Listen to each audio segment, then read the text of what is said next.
Fraction का ये part third है, थर्ड पार्ट है ये। फर्स्ट और सेकंड पार्ट में ऑलरेडी हम सारा बेसिक देख चुके हैं, जो वीडियो नंबर 19 और 20 में है, आप देख सकते हैं। इसमें types of fraction, like unlike fraction कैसे कन्वर्ट करते हैं इम्प्रॉपर को मिक्स्ड में या मिक्स्ड को इम्प्रॉपर में, लाइक को अनलाइक में, सारी चीज़ें 2 वीडियोस में एक्सप्लेन कर दी हैं। अब हमारा बचा है addition, subtraction, multiplication and division of fraction. ये चारों ऑपरेशंस हम फ्रैक्शन में कैसे करते हैं। बहुत सारे बच्चे इससे कंफ्यूज होते हैं, बट मैं बहुत ही ज़्यादा इजी तरीके से आज आपको ये बताने वाली हूँ। So let's get started. अगर हम बात करें एडिशन और सब्ट्रैक्शन की, तो दोनों एक ही तरह से होते हैं, ठीक है। फॉर्मेट दोनों का सेम है। अगर आपको एडिशन आता है तो आप सब्ट्रैक्शन भी आसानी से कर लेंगे। अब एडिशन और सब्ट्रैक्शन के लिए आपको लाइक और अनलाइक फ्रैक्शन की थोड़ी सी नॉलेज होना ज़रूरी है। क्यों? क्योंकि अगर लाइक फ्रैक्शन है तब तो ऐड और सब्ट्रैक्ट बहुत आसानी से हो जाता है। लाइक फ्रैक्शन मतलब डिनोमिनेटर सेम है, नीचे वाला नंबर सेम है, ठीक है। जैसे यहाँ पे देखिए नीचे वाला नंबर दोनों में सेम है, तो हम क्या करेंगे, सिंपली नीचे वाला नंबर हम एक बार लिख लेंगे और 22 + 3 कर देंगे। जो भी ऊपर जैसा भी है वैसा का वैसे, यानी 22 + 3 होता है 25/7। इस तरह से ये देखिए यहाँ भी डिनोमिनेटर दोनों में सेम है, लाइक फ्रैक्शन है, ये भी डिनोमिनेटर दोनों में सेम है, तो अपॉन में एक बार डिनोमिनेटर नीचे और ऊपर क्या था 90 - 11। देखिए कैंसिल हो रहा है, कैंसिल कर लीजिए। 8 1 8, 8 1 8, यानी आपका आंसर क्या आ गया 1। ये सिंप्लीफिकेशन भी मैं आपको लास्ट वीडियो में सिखा चुकी हूँ, ठीक है। तो ये तो हो गया जब डिनोमिनेटर नीचे वाला नंबर सेम हो, ठीक है। अगर हम हिंदी में बात करें तो इस तरह से होता है ना, ऊपर अंश होता है और नीचे हर होता है, भिन्न में जब हम बात करते हैं, ठीक है। तो नीचे वाला नंबर यानी हर जब एक जैसा हो, डिनोमिनेटर जब एक जैसा हो, और तो न्यूमरेटर को हम जैसा भी दिया वैसा सॉल्व कर लेंगे। अब क्वेश्चन ये आता है अगर डिनोमिनेटर अलग अलग हो तब हम क्या करेंगे। जैसे कि यहाँ पे होता है 22/7 - 11/8, ठीक है। यानी नीचे के नंबर क्या होते, अलग अलग होते, या फिर ये भी हो सकता था 3/5, कुछ भी हो सकता है ना। ये जब अलग अलग हो तब हम क्या करेंगे, तो उसका तरीका मैं भी आपको बताऊंगी। देखिए ये क्वेश्चन है हमारा, इसको करने के 2 तरीके हैं, दोनों ही तरीके देखेंगे हम। सबसे पहले तो क्या 22/7 और 3/5 को हम अलग अलग लिखेंगे इस तरह से, और जैसे हम लाइक फ्रैक्शन में कन्वर्ट करते थे उसी तरह से इसको कन्वर्ट करते हैं। कैसे करते थे, इसका और इसका हम लेते थे एलसीएम। इन दोनों का जब आप एलसीएम लेंगे, दोनों ही प्राइम नंबर से है ना, और 7 1 से 7, तो क्या आएगा, एलसीएम आएगा आपका 35 आएगा।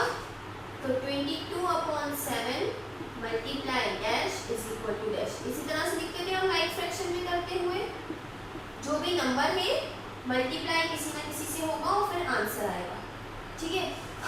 एलसीएम क्या है हमारा 35, तो एलसीएम जो भी है वो आंसर के नीचे, ठीक है।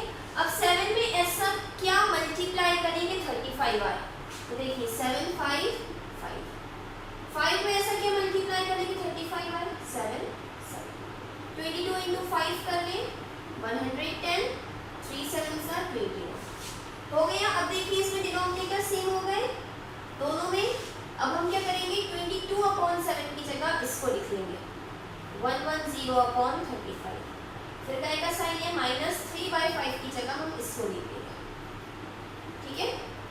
तो 110 - 21 यहाँ पे हो गया 9 8, 89/35। इजी है, बहुत ज़्यादा टफ नहीं है, आपको बस प्रैक्टिस की ज़रूरत है। ये तो हो गया एक पूरा प्रोसेस के पहले हमने लाइक फ्रैक्शन में कन्वर्ट करा, लाइक फ्रैक्शन में कन्वर्ट करके फिर इस तरह से लिख दिया।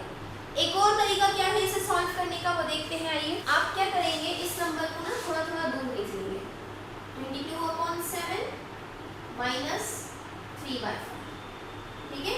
अब आपको क्या करना है, यहाँ मल्टीप्लाई का साइन, यहाँ मल्टीप्लाई का साइन और यहाँ अपॉन, इस तरह से, ठीक है। ये फॉर्मेट याद रखना है, दोनों नंबर लिखे थोड़ी थोड़ी दूरी पर, साइन इसके साथ जाएगा, मल्टीप्लाई मल्टीप्लाई और पूरे में अपॉन। एलसीएम क्या आ रहा था हमारा, एलसीएम आ रहा था 35। इस 35 को हम 3 जगह लिखेंगे, ठीक है। 3 जगह मतलब अगर 2 नंबर है तो 3 जगह लिखेंगे, 3 नंबर है तो 4 जगह लिखेंगे। यहाँ 3 होते कैलकुलेशन में, 4 है तो 5 जगह लिखेंगे। अभी हम और देखेंगे तो आपको समझ में आएगा। अभी हमारे पास कितने नंबर से 2, तो हम क्या करेंगे 3 जगह लिखेंगे, इसके साथ साथ मल्टीप्लाई और एक यहाँ, तीनों जगह लिख लिया हमने। बस अब अगर आप सही है, अगर आपका एलसीएम सही है तो हमेशा ये वाला नंबर इससे कैंसिल होगा। इसका टेबल पढ़ेंगे और इसको कैंसिल करेंगे। 7 के टेबल में 35 5 टाइम्स में आता है, ये पूरा इसी का टेबल पढ़ना है आपको। 5 का टेबल पढ़ेंगे, 5 के टेबल में 7 35 बार में, तो क्या बचा 22 इंटू 5 माइनस 3 इंटू 7 अपॉन 35। कितना आ गया ये 110। देखिए सेम आ रहा है, यहाँ पर आके सेम हो जाता है, आपको ऐसे मेथड से चले, आंसर भी आपका हमेशा सेम आएगा। ठीक है, बस डिपेंड करता है कि आपको कौन सा मेथड इजी लग रहा है। वैसे मुझे ये मेथड ज़्यादा इजी लगता है, कम टाइम में सॉल्व हो जाता है इससे, तो आपको जो मेथड इजी लगे आप उससे प्रैक्टिस करके क्वेश्चन सॉल्व कर सकते हैं। एडिशन भी इसी तरह से होगा, बीच में अगर प्लस का साइन है तो हम प्लस कर देंगे, माइनस का साइन है तो माइनस कर देंगे। एक और एग्जाम्पल देखते हैं हम। देखिए नेक्स्ट क्वेश्चन है ये, यहाँ पर मैंने 3 टर्म्स ली है। ठीक है, तो हम पहले फर्स्ट मेथड से कर रहे हैं। फर्स्ट मेथड में क्या होता है, हम इनको लाइक फ्रैक्शन बनाते हैं, यानी 5/3 23 अपॉन 10 और 21 अपॉन 15। अभी हम दूसरे वाले मेथड से भी करेंगे। ठीक है, हमें क्या करना है, 5/3 किसी न किसी से मल्टीप्लाई होगा, जो कुछ भी आंसर आएगा। 23 अपॉन 10 भी किसी नंबर से मल्टीप्लाई होगा और फिर आंसर आएगा। 21 अपॉन 15 भी किसी नंबर से मल्टीप्लाई होगा, देन आंसर आएगा। हमें इन तीनों का सबसे पहले एलसीएम निकाल लेते हैं। अब हम एलसीएम क्या है, 3 10 और 15। तो देखिए सबसे पहले मैं काय का टेबल पढ़ूंगी, 2 का। 2 के टेबल से 10 जा रहा है, 3 नहीं जा रहा, 2 5 से 10 और 15 नहीं जा रहा। अब 3 का टेबल, 3 के टेबल से 3 1 से 3 5 नहीं जा रहा, 3 5 से 15। अब तो क्लियर दिख रहा है, 5 का टेबल पढ़ना है मुझे। एलसीएम कितना आ गया मेरा, 2 इंटू 3 इंटू 5 यानी 6 5 से 30। 30 मैंने यहाँ लिखा और यहाँ लिखा, तीनों के आंसर। ठीक है, 3 के टेबल में 30 कितनी बार में आएगा, 3 टाइम्स में, नीचे ऊपर दोनों जगह। 10 के टेबल में 3 के टेबल में 30 10 टाइम्स में आएगा, ये सॉरी 10 के टेबल में 30 3 टाइम्स में, यहाँ और यहाँ। 15 के टेबल में 30 2 टाइम्स में। मल्टीप्लाई कर लीजिए, 5 10 हो गया 50, 23 इंटू 3 3 3 से 9 3 2 से 6, 21 इंटू 2 इज 42 हो गया। इसको सॉल्व कर लेते हैं। 5/3 की जगह पे 50 अपॉन 30 लिखना है हमें। 23 अपॉन 10 की जगह पे प्लस का साइन था बीच में, 69 अपॉन 30, फिर है माइनस का साइन 42 अपॉन 30।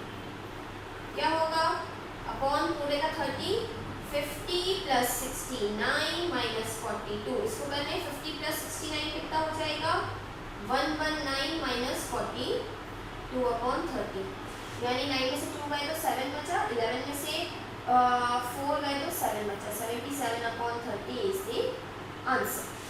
ठीक है, इसी को हम दूसरे मेथड से भी करके देखते हैं। दूसरे मेथड में हम क्या करेंगे, पहला नंबर मल्टीप्लाई थोड़ी सी जगह छोड़ देंगे, दूसरा नंबर मल्टीप्लाई थोड़ी सी जगह छोड़ देंगे, तीसरा नंबर मल्टीप्लाई थोड़ी सी जगह छोड़ देंगे और सब के आप कौन में। अब देखिए कितनी जगह आएगा यहाँ एलसीएम, 3 नंबर है 1 2 3, तो 4 बार। एलसीएम कितना है 30। एलसीएम की जरूरत हमें दोनों में ही पड़ेगी, और नीचे भी। देखिए तो फ्रेंड्स, ऐड करने का आपने एक तरीका और सुना होगा जो कि होता है बटरफ्लाई मेथड, है ना। वो मैंने आपको क्यों नहीं बताया, उसका रीजन भी मैं दूंगी। यहाँ पे मैं बता देती हूँ आपको बटरफ्लाई मेथड क्या होता है। ठीक है, बटरफ्लाई मेथड में हम क्या करते हैं, इस नंबर को इससे मल्टीप्लाई करके लिखते हैं, 6 3 जा 18 प्लस इस नंबर को इससे ऐसे क्रॉस में 5 2 जा 10 और इनको आपस में 6 2 जा 12। ये कितना हो गया 28 अपॉन 12। अब ये मैंने आपको क्यों नहीं बताया, उसका रीज़न कि इसको ये सब करने के बाद लास्ट में आपको सिंप्लीफाई करना पड़ता है। आप इस तरह से भी कर सकते हैं, नो डाउट आप इससे भी कर सकते हैं, लेकिन लास्ट में जो आंसर आएगा उसको आपको सिंप्लीफाई करना होगा।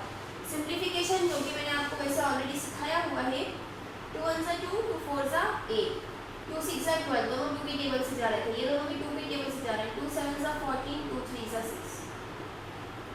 ठीक है, तो प्लस या माइनस आप इस मेथड से भी कर सकते हैं, बट ध्यान रखिएगा अगर लास्ट में आपको चेक करना पड़ेगा कि ये सिंप्लीफाई हो रहा है या नहीं। सिंप्लीफाई हो रहा हो तो आप इसको सिंप्लीफाई भी करेंगे। सो फ्रेंड्स, अब बात आती है मल्टीप्लाई की। मल्टीप्लाई एडिशन या सब्ट्रैक्शन से के कंपैरिजन बहुत इजी है। क्यों? इसमें हमें कुछ नहीं करना, ऊपर वाला नंबर मल्टीप्लाई ऊपर से, नीचे वाला नीचे से, ठीक है। 13 5 सा 65 अपॉन 9 7 सा 60। इजी है। यहाँ पे एक चीज देख लीजिएगा, अगर मल्टीप्लाई होने के बाद ये सिंप्लीफाई हो रहा है तो इसे सिंप्लीफाई कर दीजिएगा बस। और एक चीज यहाँ भी आप सिंप्लीफाई कर सकते हैं। अगर आपको इतना नंबर कैलकुलेशन करने के बाद सिंप्लीफाई करने में प्रॉब्लम होती है तो हम क्या करेंगे, यहाँ पे डायरेक्ट दे देंगे। 7 के टेबल में 13 या 5 तो नहीं आता, या 9 के टेबल में 13 या 5 तो नहीं आता, नीचे जब हम करेंगे तो आपको और समझ में आएगा। इसमें यहाँ पे देखा 2 के टेबल में 1 3 5 11 कुछ नहीं आता, 4 के टेबल में भी इनमें से कुछ नहीं आता, 7 के टेबल में भी कुछ नहीं आता। बट देखिए 3 के टेबल में 3, तो 3 से 3 कैंसिल, पहले ही हमने कैंसिल कर दिया। आप चाहे तो पहले मल्टीप्लाई कर लें फिर यहाँ सिंप्लीफाई कर लें, ठीक है। तो 5 11 से कितना हो गया 55, 2 4 सा 8, 7 सा 56, ये आपका आंसर आ गया, ठीक है। देखिए अब ये सिंप्लीफाई नहीं हो रहा है यहाँ पे। अब ऐसे इसमें देखते हैं 3 और 9 दोनों सेम टेबल में आते हैं ना, 3 1 सा 3, 3 3 सा 9, ऊपर क्या बचा सिर्फ 5 और नीचे 8 6 सा 48, 48 इंटू 3 144, ठीक है। इसी तरह से इसको देखिए 9 के टेबल में तो 21 और 13 कुछ भी नहीं जा रहा है, 21 और 9 देखिए 3 3 सा 9, 3 7 सा 21 एंड देन 7 से 7, ये तो डायरेक्ट क्या बचा, ऊपर बचा 13 और नीचे बचा 3, ठीक है। तो आप इस तरह से भी कर सकते हैं। एक तरीका और जो मैं सिंप्लीफाई वाला कह रही थी वो मैंने आपको अभी बताया नहीं, इस वाले को हम सिंप्लीफाई से भी करके देखते हैं। 21 अपॉन 9, जो मैं कह रही हूँ कि अगर आपको कैंसिल ना करना हो तो आप क्या करेंगे, 21 और 13 को मल्टीप्लाई कर लीजिए पहले, 21 इंटू 13, ये क्या हो गया 3 1 सा 3, 3 2 सा 6 और ये 273, लिख लिया मैंने 273 और यहाँ पे 9 7 सा 63। अब देखिए डिविजिबिलिटी कैसे, सिंप्लीफिकेशन हम कैसे करते हैं, डिविजिबिलिटी कैसे, 2 के टेबल से तो जाएगा नहीं, दोनों ही और हैं, और 3 के टेबल तो चेक करते हैं, 6 और 3 हो गया 9, 2 और 7, 9 और 3 12, दोनों 3 के टेबल में आते हैं, यानी ये दोनों 3 के टेबल से डिविजिबल हैं। कैंसिल कर देते हैं 3 के टेबल से। कैसे करेंगे आप, सिंप्लीफिकेशन में बताया हुआ है, HCF या फिर इस तरह से भी कर सकते हैं। तो 3 9 सा 27 और 3 1 सा 3 हो गया, 3 2 सा 6, 3 1 सा 3। देखिए अभी भी ये कैंसिल हो रहा है 7 के टेबल से। 7 का आप डिविजिबिलिटी कैसे लगा के देख लीजिएगा, 7 3 सा 21 और ये आ गया 7 1 सा 7, 7 3 सा 21, 30/3 इज द आंसर, ठीक है। ये हमारा आंसर है। तो आप चाहिए तो पहले मल्टीप्लाई कर लें फिर कैंसिल कर लें, या फिर पहले कैंसिल करके फिर मल्टीप्लाई कर लें, दोनों में ही आंसर सेम आएगा। तो अब बात आती है डिवाइड की। अगर आपको मल्टीप्लाई अच्छे से आता है तो डिवाइड में आपको कोई प्रॉब्लम नहीं होगी। क्यों? क्योंकि हम क्या करते हैं डिवाइड में, जैसे 3/6 लिखा है, डिवाइड के साइन को मान लेंगे हम मल्टीप्लाई का साइन, और बाद वाला जो नंबर है उसका रेसिप्रोकल। रेसिप्रोकल मतलब नीचे वाला नंबर ऊपर और ऊपर वाला नीचे, इस तरह से लिखेंगे। पहला नंबर वैसे तो वैसे ही, डिवाइड का मल्टीप्लाई, इसका उल्टा। बस कर लीजिए सॉल्व। देखिए कैंसिल हो रहा है, 3 1 सा 3, 3 सा 9, सॉरी या मैं इसको करती हूँ, 3 1 सा 3, 3 2 सा 6, दोनों से कैंसिल हो रहा है ना, दोनों में से किसी से भी कर सकते हैं आप। 2 1 सा 2, 2 6 सा 12, आंसर क्या आ गया, यहाँ तो 6 बचा और यहाँ 9 बचा, 6/9। देखिए ये भी कैंसिल हो रहा है, अभी इसको मैं कैंसिल करना भूल गई, इसको भी कैंसिल कर लीजिए। 3 2 सा 6 और 3 3 सा 9, 2/3 इज द करेक्ट आंसर। इसी तरह से इसको देखिए, इसमें भी हम क्या करेंगे, पहला नंबर वैसा का वैसा ही, डिवाइड की जगह मल्टीप्लाई और बाद वाले का रेसिप्रोकल। तो देखिए 17 के टेबल में 21 तो नहीं आता बट 34 आता है, 17 1 सा 17, 17 2 सा 34, 13 के टेबल 2 और 21 किसी से भी कैंसिल नहीं हो रहा, हम सीधे मल्टीप्लाई कर देंगे, 42/13 इज द आंसर। ओके तो फ्रेंड्स हमारी वीडियो यहाँ पे कंप्लीट होती है। यहाँ पे मैंने आपको कुछ क्वेश्चंस दिए हुए हैं। अगर आपको वीडियो अच्छे से समझ में आई है तो आप इनके आंसर्स बहुत इजीली दे सकते हैं। तो कमेंट सेक्शन में इन 5 क्वेश्चंस के आंसर आप लिखिए, और अगर आपको हमारी वीडियो अच्छी लगी हो तो please do like, share and subscribe to my channel. Thank you.